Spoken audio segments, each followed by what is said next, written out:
জাতির পিতার পরিবার সদস্যগণের নিরাপত্তা আইন 2009 রহিতকরণ কল্পে আনিত বিলটি জাতির পিতার পরিবার সদস্যগণের নিরাপত্তা রহিতকরণ বিল 2026 উত্থাপিত আকারে মহান জাতীয় সংসদে পাশ করা হোক।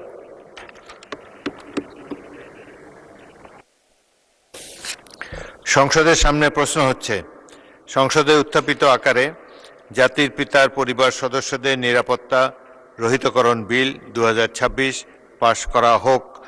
আর এই প্রস্তাবের পক্ষে আছেন তারা হ্যাঁ বলুন, যারা এই প্রস্তাবের বিপক্ষে আছেন তারা না বলুন। আমার মনে হয় হ্যাঁ জয়যুক্ত হয়েছে, হ্যাঁ জয়যুক্ত হয়েছে, হ্যাঁ জয়যুক্ত হয়েছে।